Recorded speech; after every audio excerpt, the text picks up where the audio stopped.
మీరు జగన్మోహన్ రెడ్డి గారు ఆయన పార్టీ కార్యకర్తలకు కానీ శ్రేణులకు నాయకులకు ఒక పిలుపు ఇచ్చినప్పుడు ఎక్కడైనా మీరు ఇది చేయండి నేను తిరుమల వెళ్తాను అని అన్నారా? లేదు చలో తిరుపతి బయలుదేరదామని ఏమన్నా పిలుపు ఇచ్చారా? ఒక రకంగా చూస్తే ఎవరు తన వెంబడి రాకుండా స్థానికంగా వాళ్ళు ఉండి కార్యక్రమం చేయడానికి అవసరమైన ఇది అది చేశారు. రెండో పక్క ఆయన నాయకుడుగా ఏ దేవదేవుడు ఆయన అయితే వెంకటేశ్వర స్వామి ఆయన మీద వచ్చిన ఆయన ప్రసాదం మీద వచ్చిన దీని విషయం కాబట్టి అక్కడికే వెళ్ళి ఆయన దగ్గర అక్కడే పూజలు చేయాలనేది ప్రార్థించాలనేది అనుకున్నారు.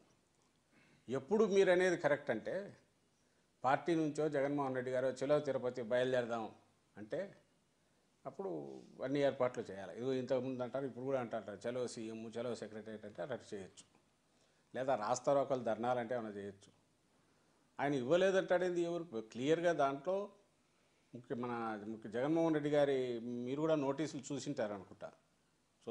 దాంట్లో జగన్మోహన్ రెడ్డి గారి దీనికి సంబంధించిన ఏది మన పర్మిషన్ లేదు, లేని దాంట్లో మీరు పార్టిసిపేట్ చేయాలి. అసలు పర్మిషన్ ఏంటంటే తిరుమలకు అవసరమా?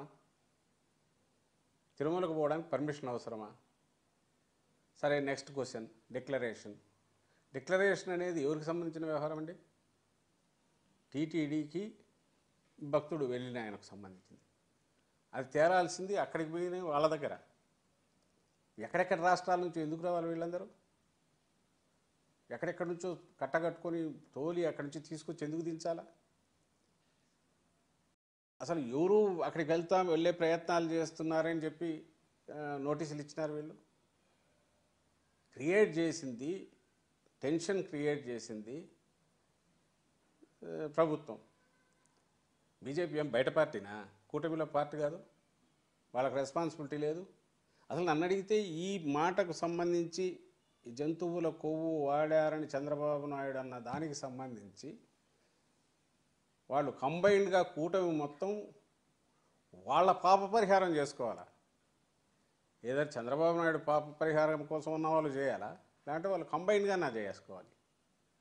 అలా కాకుండా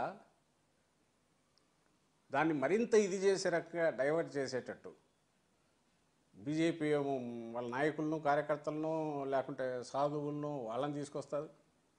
ఇంకో పక్క ఈయనేమో టెంపుల్స్ నేను క్లీన్ చేస్తానంటాడు. ఎవరిది క్లీన్ చేయాలా? చంద్రబాబుది క్లీన్ చేయాలా, లేదా ఆ ప్రభుత్వంలో ఉన్నందుకు వీళ్ళ పాపాలన్నీ వీళ్ళవి క్లీన్ చేసుకోవాలా? ఎక్కడైనా జగన్మోహన్ రెడ్డి గారు పిలుపు ఇచ్చి అందరం వెళ్దామని అన్నారా? అందరు రండి అన్నారా?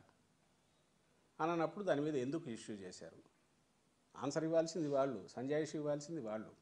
జగన్మోహన్ రెడ్డి గారు ఒక స్టేట్స్మెన్ లాగా ఆయన ఒక అడుగు వెనక్కు వేసి పట్టుదలకు పోకుండా, ఎందుకంటే క్లియర్గా కనపడుతుంది అక్కడ వేల మంది వీళ్ళను దించడము, పోలీసులను దించడము, ఎక్కడెక్కడి నుంచో వచ్చి అక్కడ దిగడము, మొత్తం మీడియా ఎల్లో మీడియా అంతా దాని గురించి చాలా ఏదో దాని ఏమన్నా కౌంట్ డౌన్ లాగా మొదలు పెట్టడము, ఎక్కడ ఆపుతారని ఏదో చేస్తారని మొదలు కావడం, సెక్షన్ 30 అని పెట్టడం, వీటన్నిటి చేయడం ద్వారా ఒక ఉద్రిక్తత క్రియేట్ చేసి తీరా అక్కడికి పోయినాక ఏ అన్వారంటెడో అంటూ వాడి ఇన్సిడెంట్ జరిగితే మొత్తం భక్తులు ఎక్కడెక్కడి నుంచి వచ్చింటారు, వాళ్ళు ఇబ్బందులు పడతారు. ప్లస్ ఈ అవకాశం డైవర్షన్ దీనికి చంద్రబాబు నాయుడుకు అవకాశం ఇచ్చినట్టు ఉంటుంది. ఆయన కార్నర్ చేయాలా, క్వశ్చన్ చేయాలా, రాష్ట్రంలో ఉండే వాళ్ళందరూ క్వశ్చన్ చేయాలా. నువ్వు చేసింది తప్పు, ఆయన తన తప్పు తెలుసుకొని నా తప్పు అయింది, అలాంటిది ఏమీ జరగలేదని ఆయన చెప్పాలా. ఒకవేళ నార్మల్ దాన్ని ఏమంటారు standards up to the mark లేకపోతే రిజెక్షన్కి ఉంది, రిజెక్ట్ అయిపోయాయి.